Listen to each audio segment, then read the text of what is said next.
किसी ने बड़े कमाल की बात कही है कि ऊपर जिसकी सीमा अनंत है उसे आसमां कहते हैं, और इस जहां में जिसका प्यार अनंत है उसे मां कहते हैं। नमस्ते दोस्तों, मैं हूं आरजे कार्तिक माय एफएम से।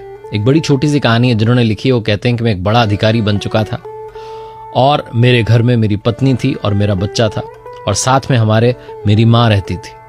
मेरी माँ रहती थी, इसी बात से मेरी पत्नी को और मेरे बच्चे को दिक्कत थी, क्योंकि मेरी माँ कुरूप थी।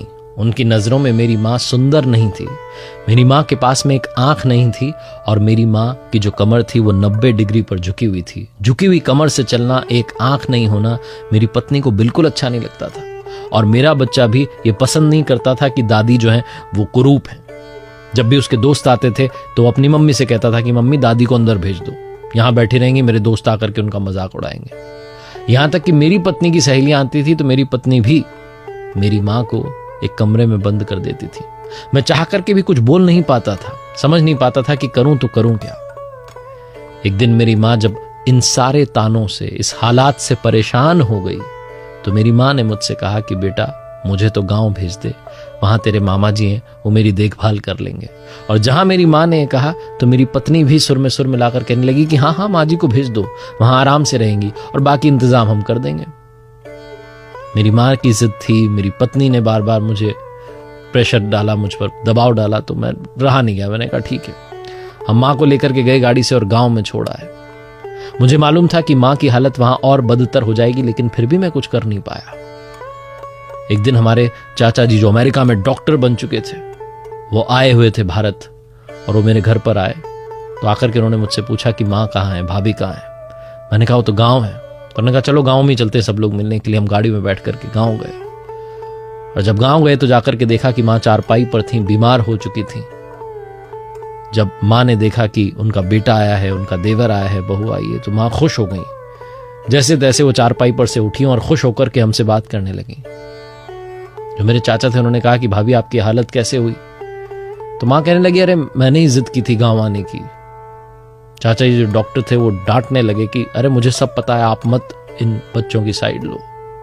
मुझे मालूम है कि ये आपको रखने से परेशान हो रहे होंगे, आपके इस रूप से परेशान हो रहे होंगे, लेकिन आज मैं इन बच्चों को बताना चाहता हूं जो आज तक नहीं बताया। मेरे चाचा जी ने बताया कि बेटा जब तुम छोटे थे, 2 साल के थे, सीढ़ियों पर से नीचे गिर गए थे गांव में, तुम्हारी एक आंख चली गई थी, तुम्हारी रीढ़ की हड्डी जो है वो भी खत्म हो चुकी थी, तुम्हारी कमर सीधी रहे उसके लिए तुम्हारी माँ ने अपना बोन मैरो जो है तुम्हें दान कर दिया था, और एक आंख भी तुम्हें दान कर दी थी। आज तुम इन दोनों आंखों से दुनिया देख पा रहे हो, आज तुम सीधी कमर रखकर बात कर पा रहे हो, ये सब कुछ तुम्हारी माँ की वजह से है।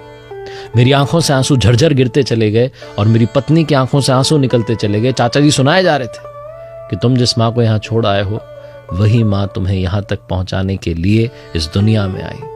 उसी माँ का आशीर्वाद है कि तुम इस दुनिया में इतना आगे बढ़ पाए, और आज तक ये बात तुमसे छुपा के रखी ताकि तुम्हें कभी ये ना लगे कि माँ एहसान जता रही है।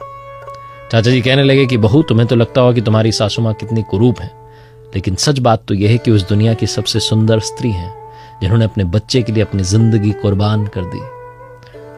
और मेरे बेटे को भी कहा कि बेटा तुम बड़े भाग्यशाली हो कि तुम्हें ऐसी दादी माँ मिली है। सबकी आंखें उस दिन खुल गईं।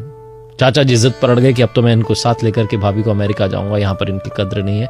लेकिन हमने पैरों में पड़ करके उनसे कहा कि माँ की सेवा कर लेने दीजिए, हमने जीवन भर पाप किया, अब थोड़ा सा पुण्य कमा लेने दीजिए।